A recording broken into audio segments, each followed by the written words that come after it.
Hello everybody, I am the main brony, and I am here to read you Project Sunflower. This is hands down the third best fanfiction I have ever read, behind 5 score divided by 4 and My Little Dashie. Because nothing beats My Little Dashie.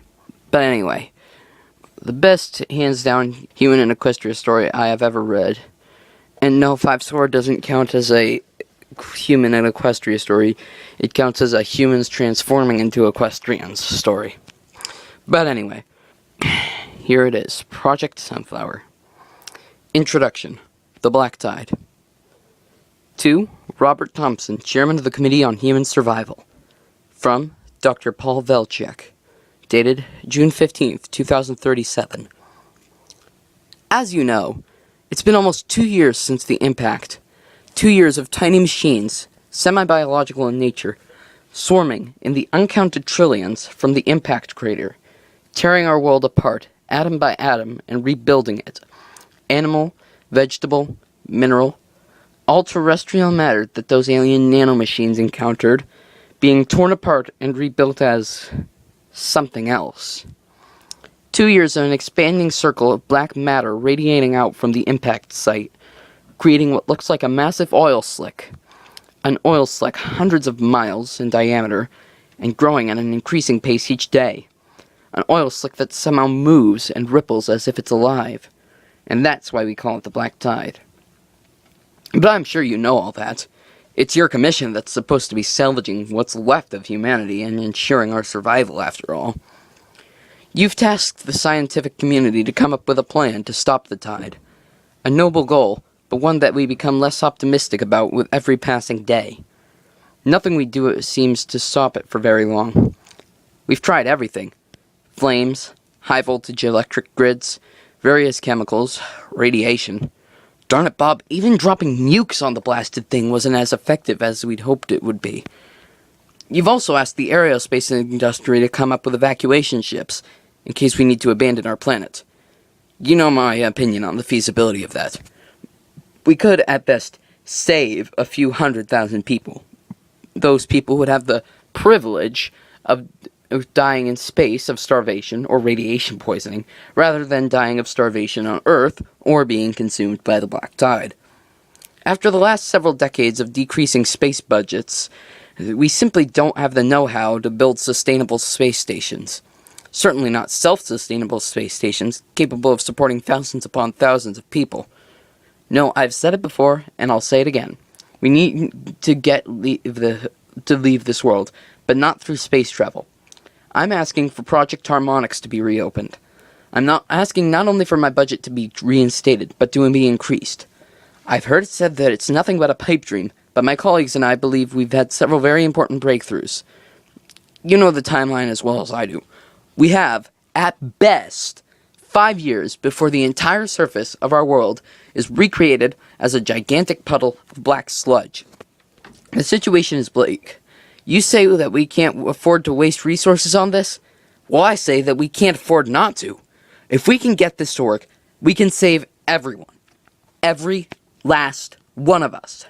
But we need to act now. The technology we need will take months to design and build. We can work on the theoreticals while we're getting the labs constructed, but the longer we delay, the more we'll die, and the tighter the timeline will be for evacuation. You've known me for over 20 years, Bob. You know that I wouldn't put my own pride ahead of the entirety of humanity. I honestly and truly believe this is our last, and best, hope. I'm asking you to trust me. I'm asking you to do what's right. Signed, Dr. Paul Velchek. To Dr. Paul Velchek. From Robert Thompson. Dated July 29th, 2037.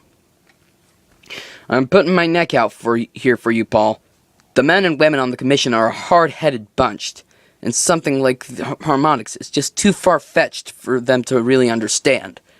Frankly, I don't understand it either, but I trust you.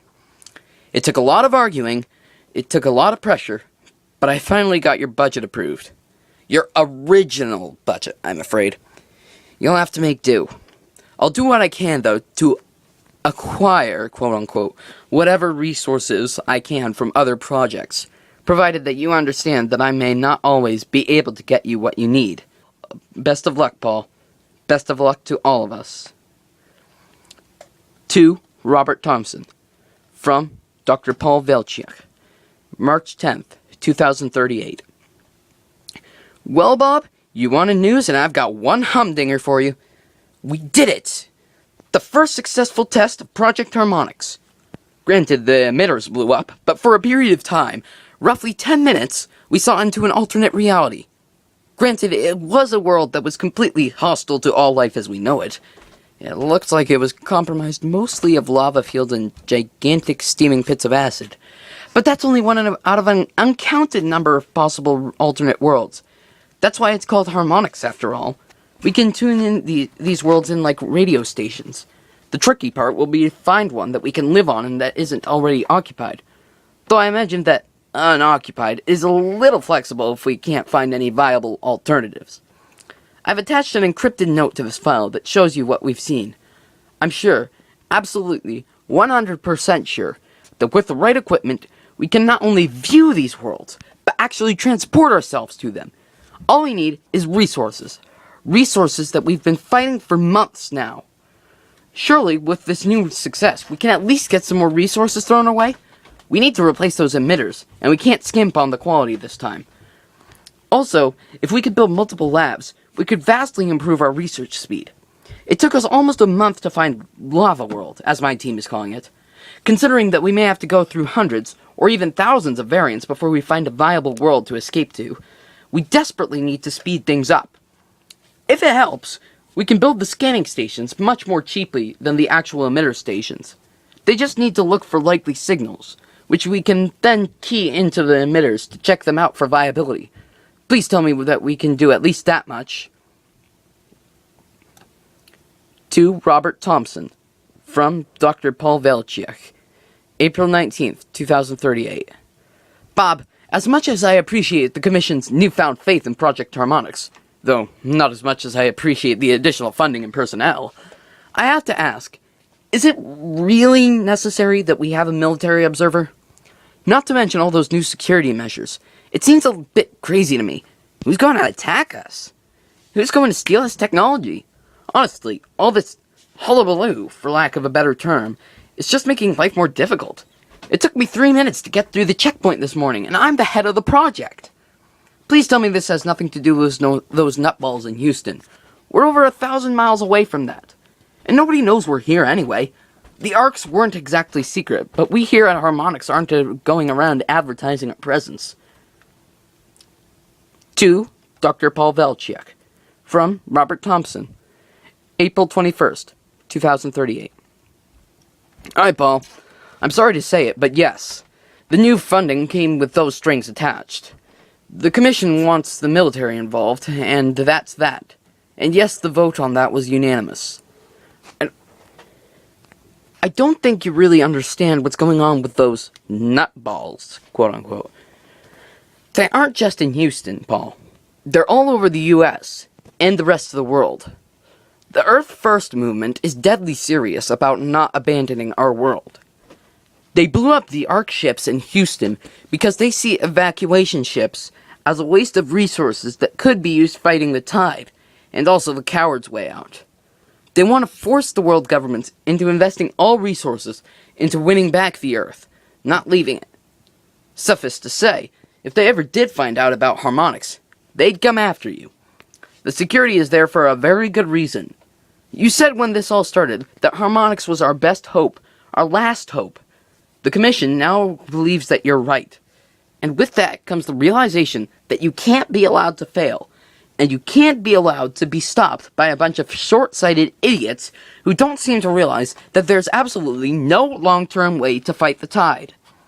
Also, Paul, I'm sending you a thesaurus. Seriously. Hullabaloo? You have to stop talking like an old-time professor from the 20th century, man. Keep us posted on your progress. And remember, only use proper, secure channels for communication from now on. We can't let any of those Earth First lunatics find out where you are or what you're up